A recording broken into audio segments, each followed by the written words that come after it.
We had multiple participants from over 18 different countries and more than 30 different publications who came to Nairobi, where we talked through our community standards. How we write the community standards and how we enforce them. For a little bit of background, I am on the content policy team. So that's the team that writes and interprets the community standards. Yeah. The community standards are the rules by which we determine what should and should not be allowed on the platform. We recognize a lot of people are not only not aware that we have rules about what is not allowed on the platform, but they're also not aware about how to flag content to us. So the workshop today was in that vein, to raise awareness about the community standards and how to report.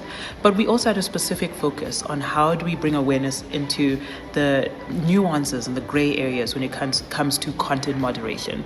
What was fascinating is being able to place these 30 plus individuals into the roles of our content reviewers and having them assess content against the community standards and having to make a determination as to whether it did or did not violate.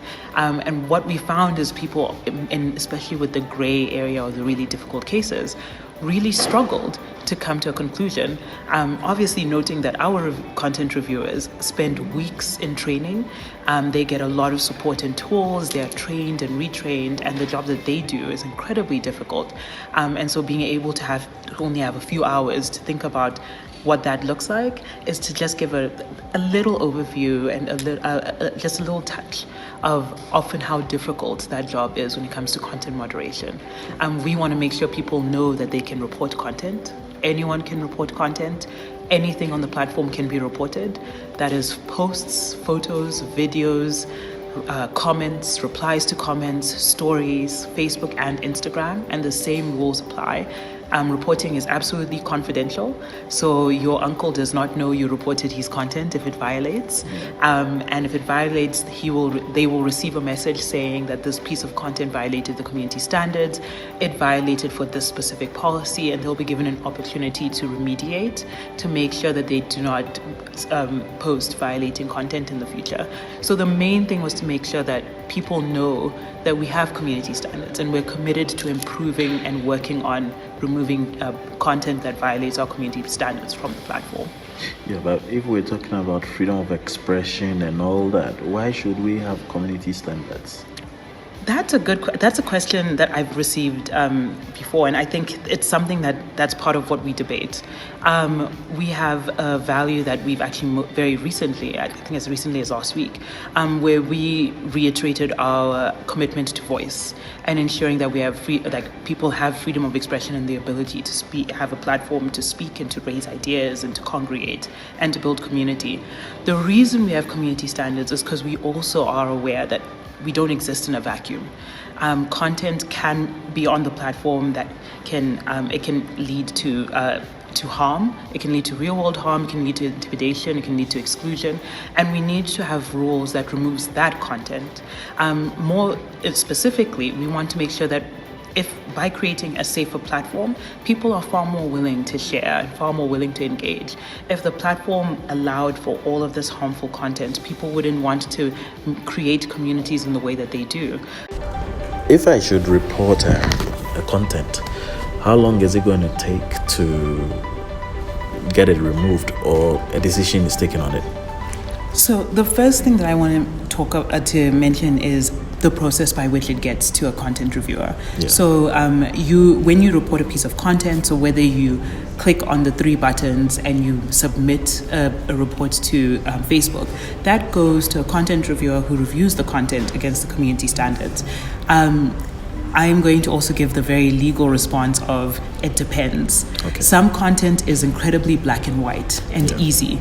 Adult nudity or pornography, where immediately you look at it and you know, okay, this immediately falls into this clear category of violation, and so I'm going to remove it from the platform. But some content is a little more nuanced or a little more borderline, and in those cases, our content reviewers have tools and support to help them make a decision, but sometimes they are required to escalate that decision. And then they will work with other teams and sometimes even with my own team before a decision is made and a final call is made on the piece of content. So the truth is it depends on the nature of the violation and where it goes and so forth. Okay, let's go into the little about the issue about fact checking. Okay. If you do a fact check on something somebody has put out, and then maybe in collaboration with Dubois or AFP or something, and it happens not to be factual, do you remove, or it shows less in news feeds or whatever? What happens to that content?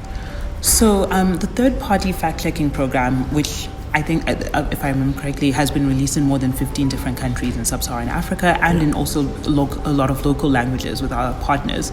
The aim of that is to make sure that we're working with people on the ground who have a better understanding of context and what that, and they have expertise in fact-checking content before a decision is made. So what happens is it goes to them, and they will let us know that, okay, this content might be false. In those cases, we want to make sure that we're leaning into the different tools and products that are available. So where a piece of content might have been flagged as false, we may then place an interstitial. What that means is a gray screen or a flag that says this content has been marked as false by your local fact-checking organization. Here is a related article that explains why this content has been marked as false. The reasoning there is because we want people, if they are sharing and engaging in the content, to know and be informed as to what has been marked as false and why. In some cases, if the content is false, we will also downrank. Okay. What that means is where we may reduce it in terms of spread on the newsfeed by over 80%. Okay. And so it does depend on the nature of the content, but that is something we work very closely with our third-party fact checkers. Under our community standards, if content is misinformation and is also leading to harm, we would remove that content because of the nature of it leading to harm. And that's something that we continue to be committed to under the community standards.